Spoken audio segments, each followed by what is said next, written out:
4 चरणों का चुनाव हो चुका है, आज 5वां चरण आखिरी पे है। क्या कुछ लग रहा है, कितनी सीटें आप ला रहे हैं? देखिए,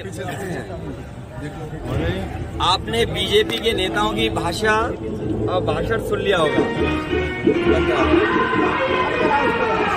बंद करा दीजिए।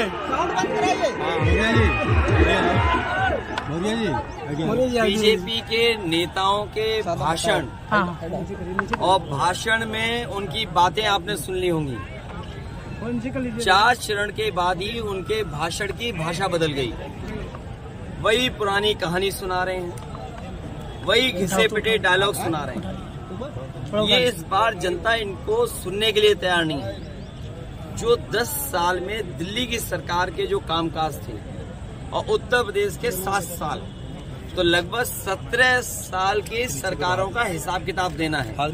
जो मुख्यमंत्री हमेशा बुलडोजर लेकर के तैयार रहते हैं और अन्याय के लिए अपनी पुलिस प्रशासन को आगे कर देते हैं, उनकी हर परीक्षा का पेपर रद्द हुआ, पेपर लीक हुआ।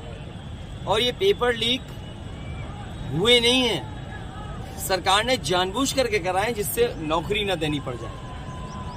नौजवान पूरी ईमानदारी से इनके खिलाफ खड़ा दिखाई दे रहा है और मैंने नौजवानों को हर सभा में कहा है कि आपके 10 साल नहीं खराब हुए हैं, आपका 1/3 जीवन इन्होंने खराब किया।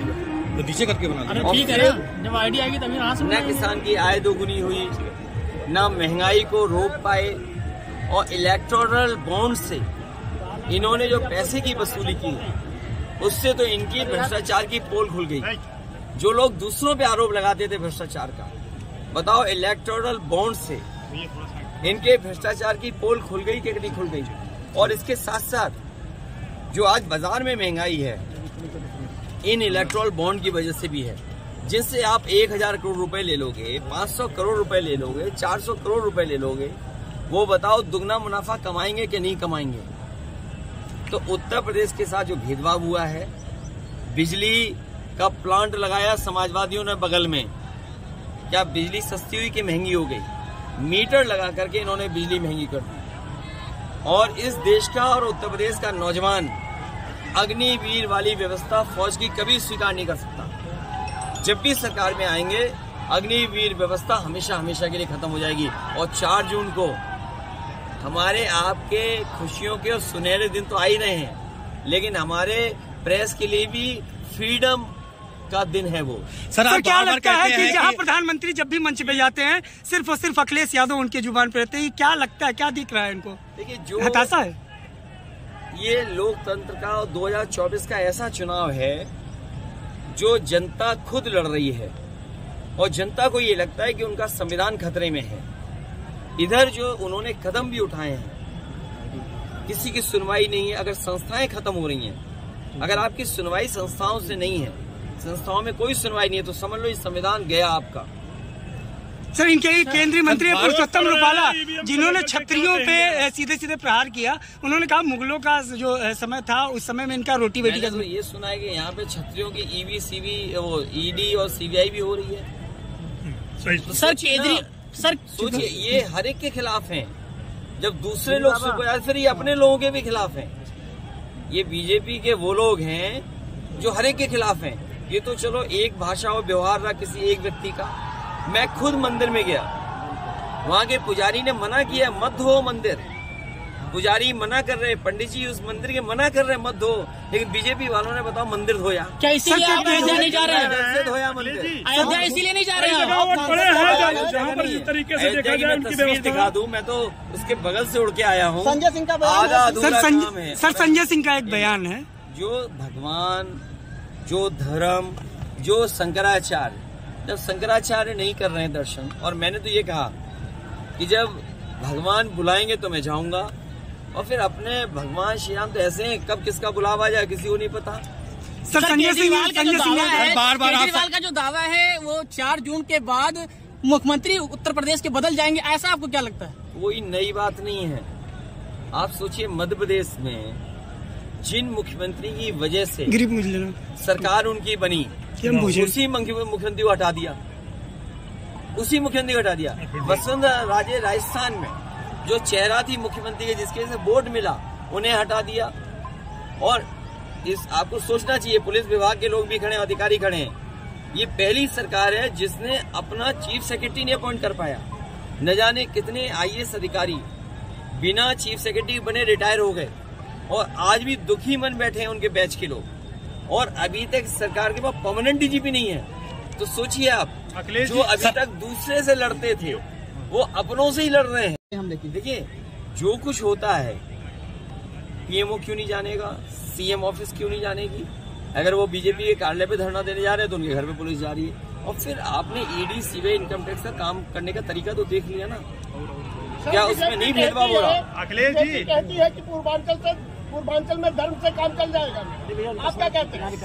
पूर्वांचल के नौजवान नौकरी चाहते हैं।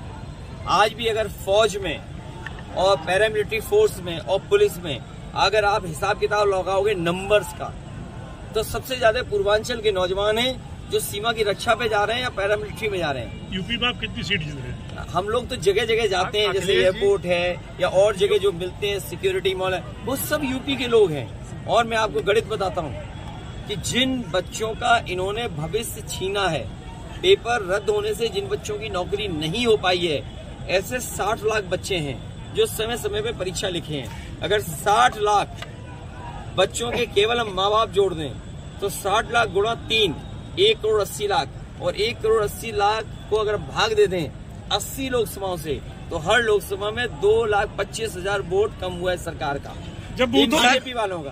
और मतदान सही से नहीं पड़ रहा है। जी 5 चरण का चुनाव हो गया। ये यूपी 80 हराओ संविधान बचाओ, 80 हराओ लोकतंत्र बचाओ। सर क्या कुछ योगी जी कह रहे हैं 400 पार करो, हम काशी मथुरा मंदिर दे देंगे। 79 सीटें समाजवादी पार्टी और इंडिया गठबंधन जीत रहा है। एक क्यूटो में लड़ाई है। आखिर क्यों लड़ाई है सर? क्या सीटें जीत रहे हैं? क्या क्यों लड़ाई है सर? क्या इसके पीछे क्या कुछ तर्क है? क्यों लड़ाई है सर? इसके पीछे क्या कुछ तर्क है? अभी उसमें भी पता लग रहा है कि बहुत जल्दी आप वो भी खबर सुनेंगे, इनको अपने ही हरा रहे हैं। मोदी जी कह रहे हैं, अखिलेश जी बसपा सुप्रीमो मायावती ने कहा है कि 4 जून के बाद अगर ईवीएम में गड़बड़ी नहीं मिली तो फिर सत्ता बदल जाएगी, ऐसा आपको लग रहा है? वो ठीक कह रही हैं। और बहुजन समाज से मैं कहूंगा कि संविधान बचाने के लिए, लोकतंत्र बचाने के लिए इंडिया गठबंधन का साथ दें। सर गठबंधन कितनी सीटें पा रही है? क्या कुछ कितनी सीटें गठबंधन पा रही है सर? गठबंधन सरकार बना रहा है। योगी जी कह रहे हैं 400 पार कराओ, काशी मथुरा मंदिर पाओ, फिर मंदिर की राजनीति। आपके जो मुख्यमंत्री हैं वो उल्टा पुल्टा मुख्यमंत्री हैं। 46 में 56, एक टांग पे योगा, देखा था आपने? कहते हैं सुबह 4 बजे सो के उठ जाते हैं। अरे भाई 4 बजे सो के उठते हो, योगा करते हो, तो जब एक टांग पे खड़े हुए तो पूरे देश और दुनिया ने देखा कैसे डगमगा रहे थे। सर विपक्ष आपको सजा 400 पार, उन्हें गणित नहीं आता है। आज तक उन्होंने ये नहीं कहा 3x660 super critical thermal plant. ये जो बिजली का प्लांट लगा है ये है सुपर क्रिटिकल थर्मल प्लांट। आज तक उनके मुंह से सुना आपने? इसीलिए वो 400 पार बीजेपी का जो नारा है उसका इंटरप्रिटेशन नहीं कर पाए। इंटरप्रिटेशन ये है कि 543 में 400 पार, तो बची कितनी? 143। तो 143 बची है, तो कितनी हुई 143? 400 के पार 143 बची है आपकी। क्या आपको लग रहा है कि 140 करोड़ जनता इन्हें 140 सीटों के लिए भी तरसा देगी। बूथ कैप्चरिंग सर विपक्ष आपको सहजादा करके बूथ कैप्चरिंग में एक वीडियो हमें मिला था फरक्काबाद का, और फरक्काबाद में कई जगह बीजेपी ने कोशिश की। इनकी जो बूथ कमेटी है लूट कमेटी बनना चाहती है, लेकिन लूट कमेटी नहीं बन पाएगी। उसके लिए समाजवादी लोग अपने बूथ की रक्षा करेंगे। सर आप ही के द्वारा ये आरोप लगाया गया था कि प्रधानमंत्री, इंडिया का प्रधानमंत्री अपने कई चेहरों में से एक चेहरा तय कर ले। सर विपक्ष आपको शहजादे करके संबोधित करती है, तो इसके पीछे क्या कुछ रीजन? शहंशाह यही कह सकते हैं। अभी कल अखिलेश जी आप ही के द्वारा आरोप लगाया गया था कि प्रशासन के दम पर वोट की कहीं ना कहीं बाधित किया जा रहा है। हमने अपनी आंखों से देखा कन्नौज में, तुमने नहीं देखा? टीवी नहीं देखते हो? अभी कल थैंक यू। मंत्रिमंडल के साथ साथ मीडिया मंडल भी बदलेगा और आपको ये भी फ्रीडम दे आ रहा है। को भीड़ मार रही है सर, अभी अमेठी में देखा आपने? अमेठी नहीं, सांड भी मार रहे, बच के रहिए।